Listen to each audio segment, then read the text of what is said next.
Assalamualaikum warahmatullahi wabarakatuh. Halo semuanya, ketemu lagi sama saya Sungging Trenggono di channel saya ST Mobi TV. Dan terima kasih buat teman-teman semua yang sudah subscribe, like, dan komen.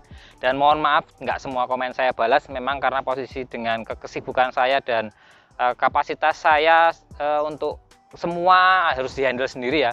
Jadi posisinya sekarang belum ada yang bantu-bantu untuk masalah video, YouTube-nya itu belum ada. Dan sampai sejauh ini sekarang subscribe sudah hampir 100.000 subscribe. Terima kasih yang sudah mendukung sampai sejauh ini. Dan saya itu nge-YouTube kurang lebih 1,5 tahun itu mau 1,5 tahun ya. Dan sekarang kita nggak banyak panjang lebar masalah channelnya, langsung aja kita mau bahas masalah bagaimana caranya kita mengecek mobil second. Jadi di video ini saya akan memberikan tip atau cara gimana cara ngecek mobil second. Kebetulan mobil di depan saya ini ada mobil Terios. Sebenarnya mobil ini kesini itu kan servis ya. Jadi udah selesai servisnya, ganti kopling, kemudian ganti seal seal tuas transmisi yang biasa bocor-bocor itu, dan juga perbaikan engine mounting karena pemakaian engine mountingnya belinya nggak original, jadi masih agak getar dikit ya, karena memang kekenyalan dari karetnya itu yang membuat mesinnya getarannya masih, walaupun pakainya bukan original. Dan beli engine mountingnya bukan di saya ya, jadi posisinya datang ke sini tuh engine mountingnya sudah ganti tapi posisinya bukan original. Dan kita nggak bahas masalah engine mountingnya, kita nggak bahas ganti koplingnya, kita nggak bahas perbaikan mobil ini, tapi di video ini saya akan memberikan cara gimana kita ketika kita mau ngecek mobil second. Itu kalau menurut saya, karena setiap orang pasti punya cara sendiri-sendiri. Jadi yang pertama adalah kalau saya biasanya datang itu di mobilnya, langsung saya kelilingin mobilnya, saya cek catnya ya, terutama cat itu. Kalau bumper, kalau biasanya itu mobil juga tergantung tahunnya. Kalau masih tahunnya di bawah 3 tahun, itu harapannya kita cari mobil yang bumpernya nggak ada cetan depan belakang gitu ya. Kalau itu baru 3 tahun umurnya. Tapi kalau sudah mulai di atas 5 tahun, 7 tahun, 9 tahun sampai 10 tahun, 15 tahun, kalau bumper cetan ya sudah wajar gitu, karena itu sudah waktunya kan sudah dipakainya lama gitu ya. Pasti bumper depan sudah cetan, belakang sudah cetan. Tapi kita juga bisa ngelihat kualitas dari catnya bagus atau enggak, atau ngasal-ngasal aja, itu kita cek. Jadi kita itu ngecek mobil itu disesuaikan sama tahunnya, maksudnya gitu ya. Kita disesuaikan, kalau baru 2 tahun ya nggak mungkin bumpernya, kalau bisa kan cari yang nggak baret-baret gitu kan, masih ada gitu. Tapi kalau yang umur 10 tahun kita nyari yang bener-bener masih original, belum pernah cetan, belum pernah baret, ya kayaknya harganya juga nggak akan masuk gitu ya.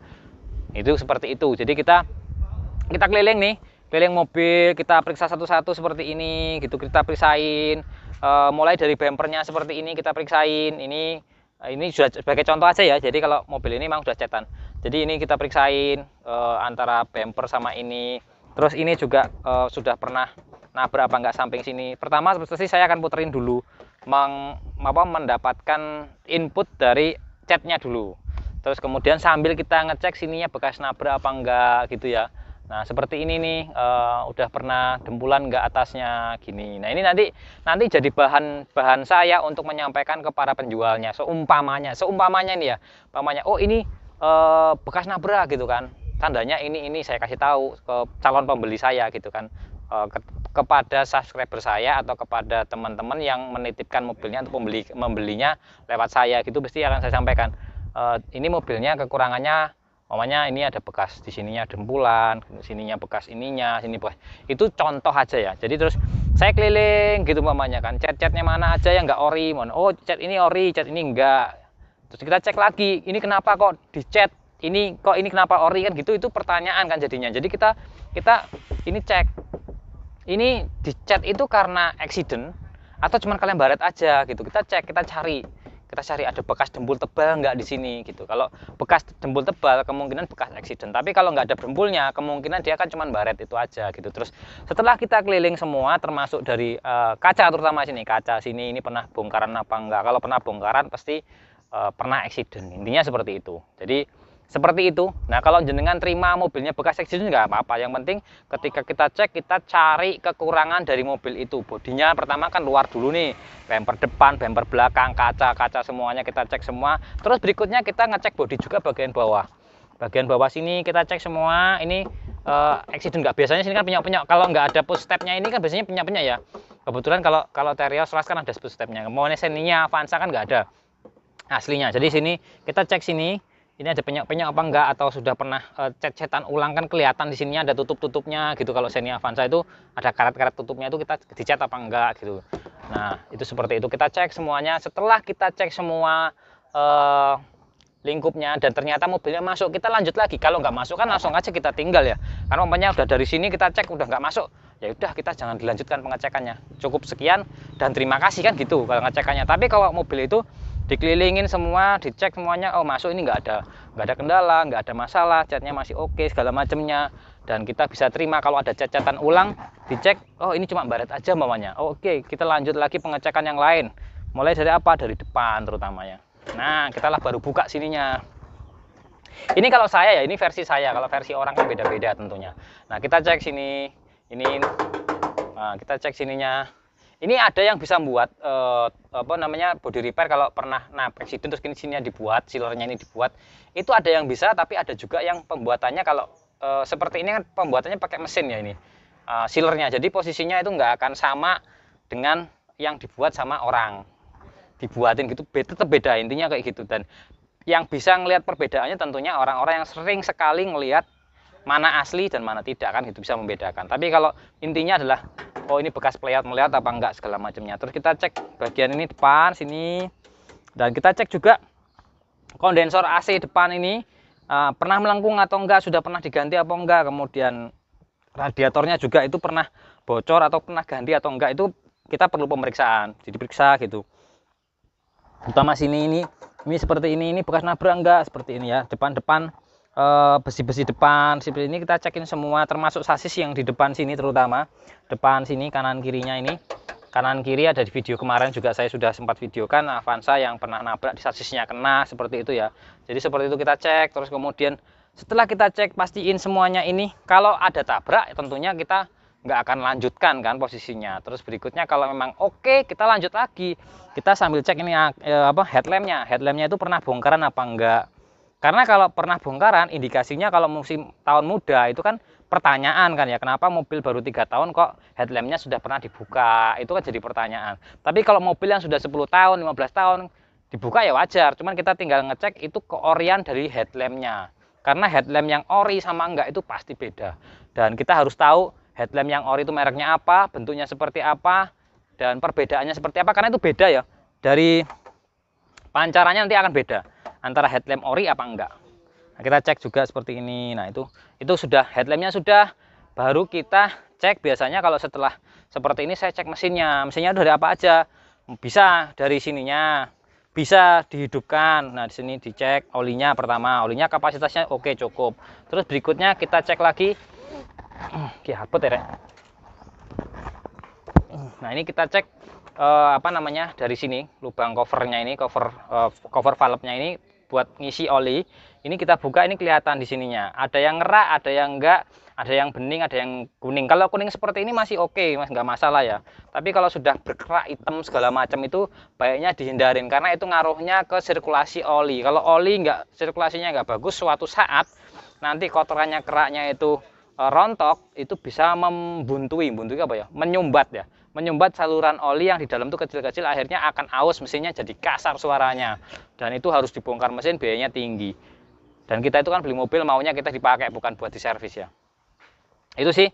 Nah kita setelah cek itu olinya segala macam, termasuk oli power steeringnya. Kalau dia masih pakai fluida seperti ini ya, ini kan power steeringnya ada. Kalau sekarang mobilnya pakainya EPS, jadi tidak ada seperti ini ya. Terus kemudian panbelnya, kemudian kebocoran olinya dari seal cover valve sini, kemudian seal cover timing chainnya depan sini, kemudian oli-olinya ada yang rembes-rembes nggak di bawah sini, dari kolong ya. Intinya adalah di kolong, karena di kolong itu adalah sesuatu yang wajib dilakukan. Jadi kita ngecek kolong itu, ngecek karter, ngecek seal askrek depan, seal askrek belakang, ngecek transmisinya ada bocor apa enggak, kemudian ngecek bagian bawah itu ada yang netes-netes enggak dari atas, itu seperti itu tuh baru olinya. Kemudian kita cek juga air coolant-nya.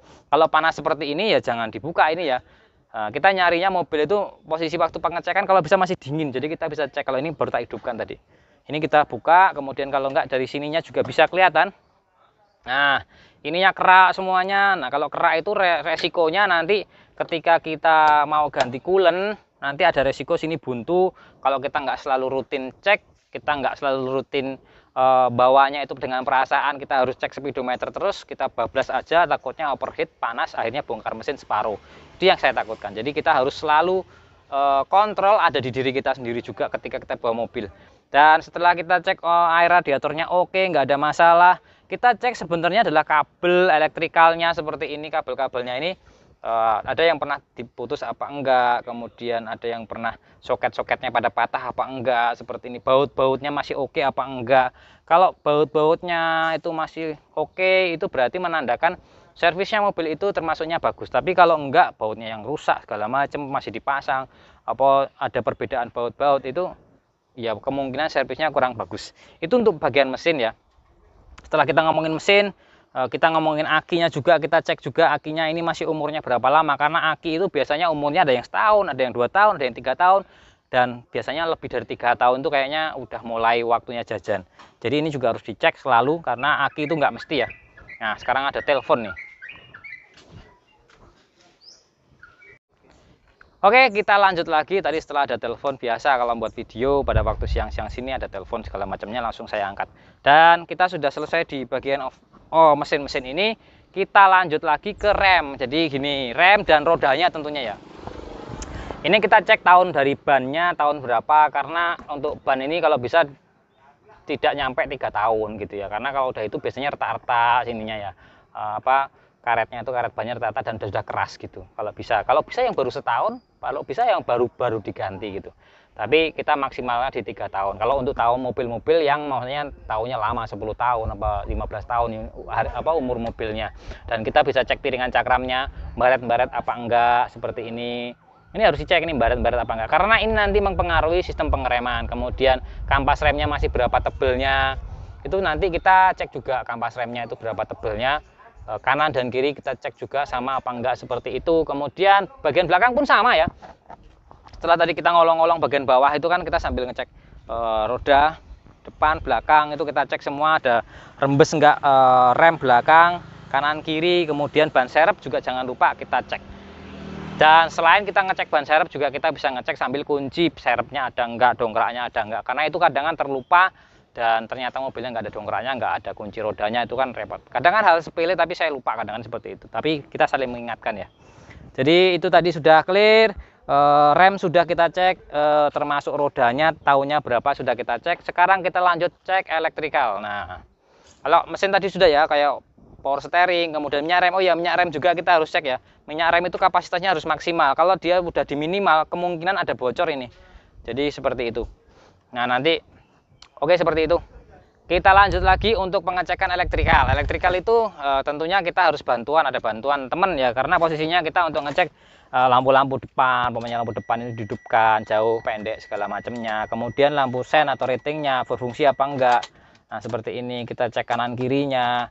Nah, seperti ini kita cek. Terus kalau ras terios itu kan ada lampu tanda ini pintunya kita cek seperti ini juga. Di sini kita juga posisinya kita cek juga indikator-indikator yang ada di mesin ya. Oli, kemudian ini oli, baterai, kemudian engine, kemudian ini safety belt, kemudian ini remnya. Itu semua harus menyala. Kalau yang ada ABS-nya juga ada ABS-nya juga. Dan setelah kita cek seperti ini, kita coba hidupkan sambil kita lanjut lagi pengecekan mesin, kan harus hidup kasar atau enggak. Kita semua kalau bisa posisi dingin, karena ini kebanyakan nih Xenia Avanza yang sudah 10 tahun umurnya sama penjualnya itu udah dipanasin dulu biar ketika dihidupkan itu suaranya nggak terlalu kasar, karena Xenia Avanza biasanya itu posisi dingin awal hidup itu suaranya kasar beberapa menit ya, mungkin 1 menit 2 menit itu akan kasar gitu, baru dia halus. Dan itu kalau bisa dihindari kalau mobil yang seperti itu. Tapi kalau baru sekitar setengah menit kasarnya tidak masalah, tapi kalau lama kasarnya 1 menit atau 2 menit itu baik dihindari. Tapi kalau umpamanya di bawah 1 menit itu sih masih wajar aja, karena udah tahun umur segala macamnya itu pasti seperti itu. Dan selanjutnya adalah setelah kita cek elektrikal, kita scan. Jangan lupa kalau untuk teman mobil-mobil yang sudah injeksi, harapannya teman-teman semua tetap harus nyeken, karena menghindari hal-hal yang memerlukan biaya perbaikan tinggi kan gitu. Jadi kita scan segala macam gitu ya. Terus kita juga posisi interior kita cek semua, lampu-lampu interior kita cek semua, kita cek juga kursinya, lantainya itu dari banjir, karena banjir kalau yang sudah masuk ke dalam itu kan ketahuan ya, dari mulai baut-baut dari apa, baut-baut kursi, kemudian plat-plat yang ada di sini, pedal rem, pedal gas segala macamnya itu semua kita bisa periksa masalah dari kebanjirannya. Dan baut-baut yang enggak ada anti karatnya itu biasanya akan berkarat-karat seperti itu.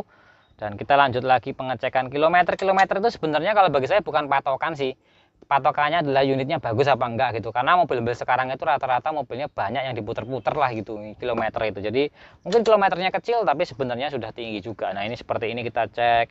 Walaupun ada juga pedagang yang agak nakal adalah diganti setirnya, dibelikan setirnya, kemudian turnya diturunkan, kemudian diganti handle-nya, tapi yang nggak bisa diganti adalah biasanya piringan cakramnya. Nah itu yang harus kita sesuaikan, sinkronkan semua, mulai dari setir, pedal rem, pedal kopling, pedal gas, handle tuas transmisinya, handle remnya, kemudian piringan cakram. Nah kemudian ban umurnya. Kalau ban sebenarnya mereka tuh bisa ngakalin dengan cari yang tahunnya sesuai tahun mobil, tapi kita kalau ban saya nggak terlalu itu, tapi biasanya piringan cakram, kampas rem depan, karena kampas rem depan itu masih pakai ori apa enggak, itu kita juga harus cek ya. Nah itu seperti itu. Terus berikutnya lagi setelah kita cek dalamnya semua, biar nggak terlalu panjang nih videonya, kita cek semuanya dari dalam-dalamnya semua, kita cek nggak ada masalah, dan di scan nggak ada masalah, suara mesin juga nggak ada masalah. Selanjutnya adalah kita tes yuk, sambil kita tes, karena ini adalah yang krusial ya, krusial banget masalah mobil bekas. Jadi kalau beli mobil bekas itu wajib dites nih. Ini kalau saya loh ya, karena kalau tiap orang itu beda-beda ya. Mas, sana mas, masuk mas. Oke, sekarang kita tes mobilnya, karena kalau menurut saya ketika kita beli mobil second kita wajib tes, karena mobil itu fungsinya adalah buat jalan, bukan buat di tempat gitu. Kalau buat di tempat bukan mobil namanya, karena mobil itu kita beli buat jalan, bukan buat pajangan aja, buat dilangsamin ada idle parkir di parkiran kan enggak. Jadi kita beli mobil adalah buat jalan, makanya kita wajib ngetes jalan ketika kita beli mobil second. Ini second ya saya bilang ya, bukan mobil baru. Kalau mobil baru udah dijamin dari sananya udah 100% kondisinya oke. Kalau enggak oke kan kita bisa komplain, kita bisa klaim garansi. Tapi kalau mobil second itu kan jarang-jarang banget yang mau ngasih garansi. Kalaupun ada yang ngasih garansi, sejauh mana dia mau garansi kan seperti itu. Tapi kita harus tes. Nah untuk merasakan apa sih tes itu, nah ini yang saya akan lebih mendalam lagi. Tes jalan seperti ini itu yang pertama saya akan sampaikan adalah kita tes performa mobilnya. Kita bisa merasakan mobilnya itu, oh ini digas, oh kok lelet apa enggak, seperti itu. Pertama itu tenaganya bagus apa enggak, kita tes jalan itu seperti itu. Fungsinya salah satunya adalah mengetes kemampuan dari mesin. Kemudian setelah itu kita tes juga koplingnya. Ketika dengan jalan seperti ini koplingnya oke apa enggak, keras apa enggak. Nah ini nanti mungkin pembahasan masalah kopling di video yang lain, karena kopling yang habis seperti apa, enggak habis seperti apa kan gitu ya, itu harus tahu. Nah ini kita waktu pas ngetes gini saya tahu nih, oh koplingnya mau habis nih, oh koplingnya ini masih oke nih kan, itu jadi masukan kita. Karena ketika kita ganti kopling pasti di atas 1,5 juta. Kalau penggantiannya original dan itu satu set, itu pasti di atas 1,5 juta sampai 2 juta sampai 3 juta tergantung unit mobilnya kan gitu. Terus berikutnya adalah kita ngetes remnya nih, remnya pakem atau enggak, dalam atau enggak, atau masih oke segala macam kan. Kita bisanya pas ngetes dalam seperti ini ya, sambil jalan kita tes remnya, kita injak-injak, oh ini remnya pakem, oh ini dalam remnya. Itu kan nanti jadi not buat kita nanti, oh harus servis rem terutama gitu kan. Nah seperti ini. Terus kemudian ketika jalan seperti ini, di rem, injek rem itu buang nggak setirnya, tiba-tiba diinjek remnya gini langsung buang kiri, buang kanan gitu kan. Nah itu kan jadi masukan kita, perlu yang perbaikan yang mana nih gitu. Itu yang rem, kemudian kopling, kemudian tenaga mesin, dan juga kita cek temperatur mesinnya. Nah kalau ini standarnya setengah, namanya kan udah injeksi itu rata-rata setengah. Nah, oh sih oke. Kalau dia masih di C aja itu berarti ada masalah kan sebenarnya, seperti itu. Jadi kita cek temperatur mesinnya. Dan yang perlu diingat adalah ketika kita beli mobil second yang udah usianya di atas 5 tahun, ketika pengetesan seperti ini nggak 100% menyatakan mobil itu sehat juga sih. tetap setelah beli kita harus cek ke bengkel untuk melakukan penggantian terutama kayak radiator coolernya harus kita ganti, cek selang-selangnya yang di bengkel. Kalau pengecekan di tempat penjual kan nggak mungkin sedetail itu kan, harus dibongkar-bongkarin gitu, nggak mungkin kan, nggak boleh. Jadi kita ngecek soal apa yang bisa kita cek maksimal kan kita cek, tapi kalau yang nggak bisa kan harus ke bengkel. Ini temperaturnya normal. Nah, pengecekan selang-selang yang di bawah belakang mesin itu kan harus ke bengkel. Nggak mungkin ketika pas mau beli kita cek sampai segitu, nggak. Tapi kita hanya cek temperaturnya normal. Tapi untuk pengecekan selanjutnya setelah kita beli itu ada gitu. Nah, kita bahasnya adalah kita test drive. Tadi kita sudah cek koplingnya, kita cek remnya, kita cek tenaganya masih oke juga. Nah, ini handle ini pindah giginya ini semut nggak? Karena ada beberapa mobil itu yang ketika kita pindahin gini langsung krak gitu bunyi. Nah, itu kan bisa menyebabkan nanti biayanya besar di transmisinya. Nah, ini kita cek perpindahan giginya ini aman nggak, ada bunyi nggak. Karena ada satu kemarin APV kemarin itu servis sih sebenarnya ya. Tapi gigi tiganya ketika dari 4 ke 3 itu langsung kerak gitu, suaranya kerak gitu. Udah saya sampaikan harus dibongkar transmisinya dan biayanya kan mahal. Nah, itu seperti itu transmisinya. Kemudian kita juga ngecek suara-suara ketika kita jalan, terutama gardan kalau pakai penggerak belakang ataupun penggerak depan juga bisa kita cek suara transmisinya kan, seperti itu ya. Nah, ini seperti ini, kita lari 60, kemudian kita lepas gasnya, kemudian kita mulai ngegas lagi, itu ada suara dengung nggak, nguk gitu, seperti itu. Terus kemudian setelah gardanya aman nih, nggak ada masalah, kita cek lagi suara dari bearing roda. Bearing roda itu ini yang perlu teman-teman ketahui, untuk Grand Livina itu bearing rodanya di atas 2 juta satu bijinya. Itu yang original ya, kalau original dealer. Nah, itu sebagai gambaran aja. Kalau namanya Avanza seperti ini masih 400 ribuan sih masih wajar satu. Tapi kalau rusak kan lumayan juga gitu kan penggantiannya. Jadi makanya kita harus test drive itu seperti itu. Setelah kita cek bearing roda, nggak ada kendala, nggak ada suara wow gitu, nggak ada, aman, oke, kita lanjut lagi pengecekan yang lain.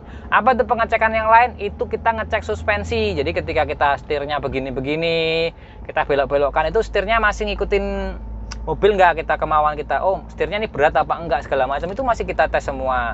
Oh seperti ini, oh ini wajar nih mobilnya, masih masuk lah tahun sekian gitu.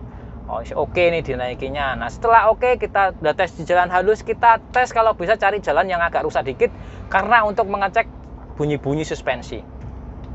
Setelah tadi kita kan di jalan halus gini ya, kita ngecek suspensi, kita ngecek rem setirnya ini. Ini oke nih kayaknya suspensinya. Nah, kita tinggal ngecek bunyi-bunyi ketika kita melewati jalan-jalan yang jelek. Kalau nggak ada jalan jelek, kadang-kadang kalau saya antemin ke pinggir-pinggir jalan ini loh. Pinggir-pinggir begini loh, ini saya antemin begini nih, gede, tapi jangan kencang-kencang ya, pelan aja gini. Hanya kita untuk mengetahui sejauh mana suspensi itu merespon jalan-jalan keriting gitu lah. Kita minggir, kadang-kadang ada polisi tidur itu di jalan tuh, kita antem aja polisi tidurnya, itu kita ngecek suaranya, feedbacknya ketika mobil itu ngantem polisi tidur itu seperti apa. Tapi yang bukan yang gede-gede gitu ya, maksudnya polisi tidur yang di jalan cepat gitu kan, ada yang dedek-dedek gitu ya, itu ada nggak itu. Terus kemudian lagi kadang-kadang saya ajarin di jalur yang ada lampu-lampu nonjol-nonjolnya di tengah jalan itu loh. Kadang kan di tengah jalan itu ada jendulan lampu, kalau pas malam itu dia ada mata kucingnya itu. Nah, itu saya antemin jedek gitu yang di tengah jalan ini. Itu seperti itu, saya ngecek mulai dari rack steeringnya itu seperti apa. Kadang kan kalau kita ngantem yang jendol-jendol di tengah jalan itu ada gitu kan, gitu masukan juga bahwasanya oh ini nanti perlu perbaikan suspensi depan, oh ini nanti perlu perbaikan shocknya gitu ya. Nah, itu adalah fungsi ketika kita test drive itu banyak banget, dan itu wajib kalau bagi saya. Ketika kita mau beli mobil second harus wajib test drive nih, karena kuncinya juga ada di sini. Karena kita beli mobil itu kita buat mobilnya buat jalan, bukan buat diem di tempat kan gitu. Itu dari saya cara-cara untuk melakukan pengecekan mobil. Dan jangan lupa ketika kita mau beli mobil second, nomor rangka, nomor mesin, surat-suratnya itu semua harus kita cek. Dan saya biasanya pengecekannya ke Samsat. Jadi kenapa ke Samsat? Ini sambil saya mau pulang ke bengkel nih. Jadi yang bisa menentukan keautentikan, keaslian, ketepatan semuanya itu adalah negara, tentunya Samsat ya. Yang menyatakan oh ini semuanya original, maksudnya asli, tidak ada macam-macamnya segala macam itu di Samsat. Kalau kita ngecek online itu kan sebatas kita ngecek semampu kita dan data yang di online aja. Tapi ada baiknya kalau saya pastiin datang ke Samsat, di foto mobilnya, dikasih surat selembar bahwasanya menyatakan ini mobilnya oke, nggak ada kendala secara fisik, secara surat menyurat. Itu antara mobil, antara surat STNK, antara BPKB, dan antara semua itu dengan data yang ada di Samsat adalah sama, clear. Nah itu baru saya bayar, gitu biasanya seperti itu. Itu ya, itu kan penting, karena jangan sampai kita beli mobil ratusan juta, uang kita yang keluarkan itu kita kumpulkan beberapa tahun, ternyata mobilnya setelah kita beli palsu kan gitu ya. Nah itu surat-suratnya palsu atau aspal gitu kan, itu kan bahaya gitu kan. Jadi kalau saya pasti langsung ke Samsat sebelum saya beli loh, sebelum saya beli itu ya, saya ingatkan lagi, sebelum saya beli saya bawa ke Samsat untuk melakukan pengecekan. Kalaupun kita nggak bisa saat itu juga kita ke Samsat, kita buat surat perjanjian bahwasanya tentunya ketika saya beli ini kan mau dibawa ke Samsat, kemudian kalau nanti di Samsat ada kendala, uang kembali 100%. Biasanya saya DP-in dulu, besok saya ke sana lagi, bawa ke Samsat bareng-bareng, setelah itu kita lunasin mobilnya setelah unitnya clear, nggak ada masalah. Itu informasinya, semoga bermanfaat, dan terima kasih yang sudah subscribe, like, dan komen, dan terima kasih yang sudah ngikutin channel saya terus-menerus. Saya Eri, wassalamualaikum warahmatullahi wabarakatuh. Ngoceh aja ini mulut ya. Kita jalan pulang ke bengkel. Sampai bengkel.